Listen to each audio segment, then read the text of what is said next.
My name is Mikkel, first name, and I am CEO and one of the founders of Zendesk. I am from Copenhagen, from Denmark, but now live in San Francisco, where we also have the headquarters of Zendesk.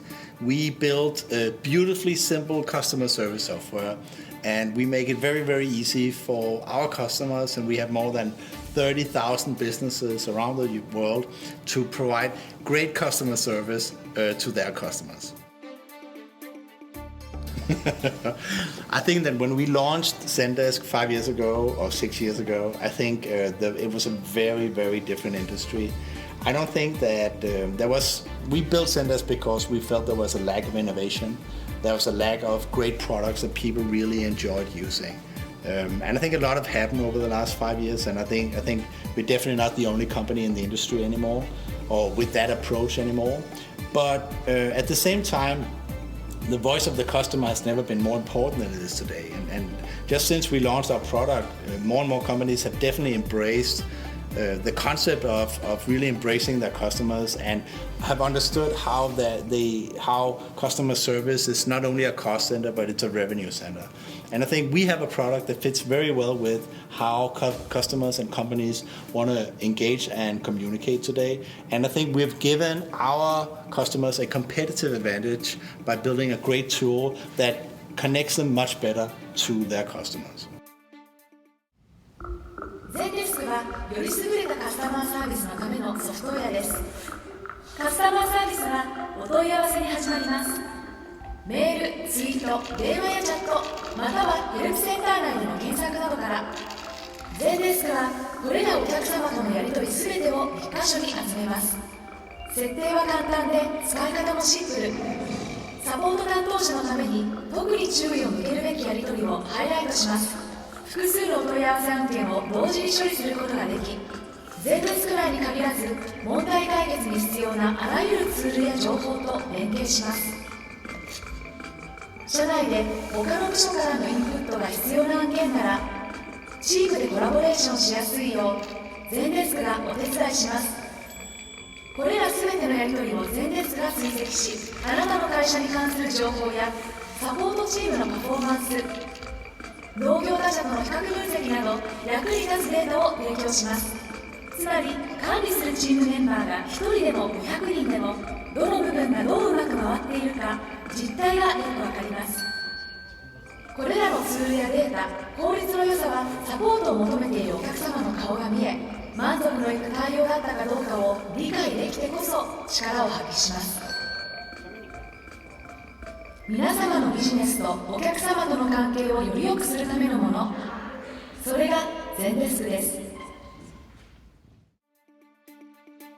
So we've been around for 6 years since we launched the product. We bootstrapped for 2 years, and then we moved the company to San Francisco. So we've been in San Francisco for 4 years now. We have offices, I think 10 offices in 9 different countries. We have an office here in Tokyo too. We have 30,000 businesses, and we have 500 employees in the company. I think there was a lot of hopeful entrepreneurs and early entrepreneurs and early companies in the audience, and I think for them it's interesting to hear about other companies, including Zendesk, my own company, that's been through a tremendous growth period, that have struggled with putting founding teams together, that have struggled with raising capital, raising money, that are working with Silicon Valley companies and have sold their products to a global audience. I think there's a hunger to hear about our story, to hear about how startups like Zendesk have succeeded and have come to where they are today, and learn from that story. Well, Denmark is of course my home country, and I love Denmark. But I think Denmark is also a very, very small economy. There's only 6 million people in Denmark, and there's only a limited number of companies, and it's a very small economy. So I think if you really want to build a fast-growing company like Zendesk, You have to take it out and move the company to where it makes most sense. And for a technology startup, being in San Francisco and being in Silicon Valley is definitely the most interesting place to build a company. I think it's very important to spend time there. I think because you can learn so much by the pace of the industry, by the buzz, by the networking effect and so on. So I definitely will recommend everybody to spend time there and learn from that. I think there's different opportunities for different kind of companies in different regions. I think that we've already seen how New York has been very good at attracting technology startups in finance and in fashion. And I definitely think that you can build successful startups outside of San Francisco and Silicon Valley. I think we've seen very successful companies out of Chicago too, and we've seen very successful companies out of Europe. So it's not like you have to be there, but I think that if you look at the success rate of technology companies, I would argue that you see a lot more successful companies, technology startups, coming out of Silicon Valley and San Francisco than you see anywhere else in the world.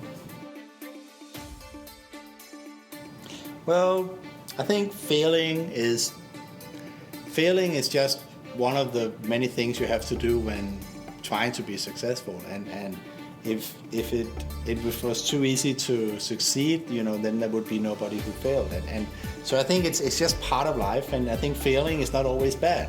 Failing is good. You can learn a lot from it, and it will make you stronger for your next thing. It's part of nature that you don't know everything. You can't be successful all the time. So, but if you work hard, if you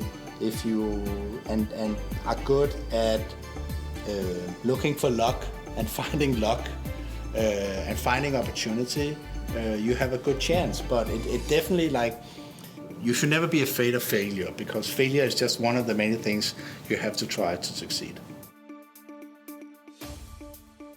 I think that any tech entrepreneur today can learn a lot from what's going on in Silicon Valley and San Francisco.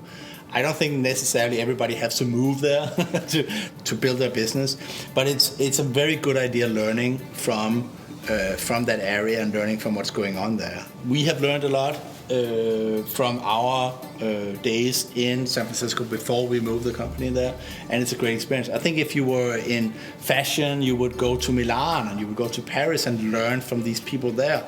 That's not the same thing as saying that you have to move there, but if you want to move, I think one of my advice would be to get customers.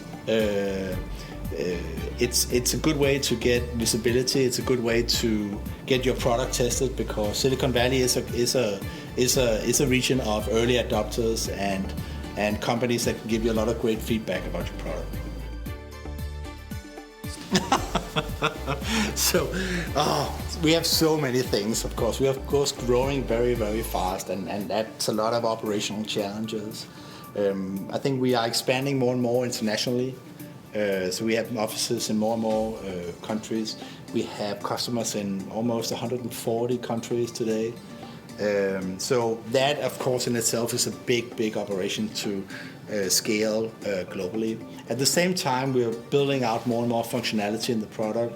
We're really trying to build out functionality that help our customers turn customer service into a true engagement center. And we have a lot of things coming up in the product pipeline.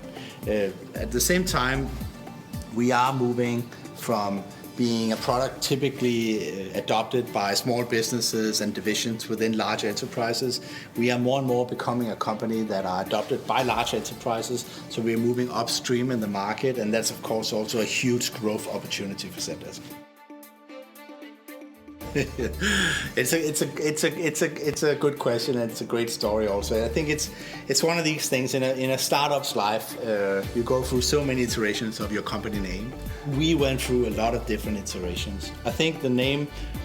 So first of all, we wanted something that resembled kind of help desk, service desk, these kind of service functions. So we wanted a name that rang familiar, and I think the Zen part came because we thought that feeling of being on top of your things, being enlightened, working with a clean desk, we wanted to expose that feeling, that sentiment in the product. So Zen became a term we adopted for the product, and we've been very successful with the name so far. Yeah, it's my first time. It has a great reputation. Everybody's talking very favorable about it. And for us, it's always been very important for us to connect with the startup community. The startup community is such an integral part of Zendesk, and we've been working with so many great startups and very much consider ourselves a startup. And this is where we learn a lot. This is where we see a lot of the new trends. And this is definitely a community that we want to be a part of. So, and it seems like that this summit is definitely the first and primary event for startups in Japan. So we're very proud about being invited here and being part of this.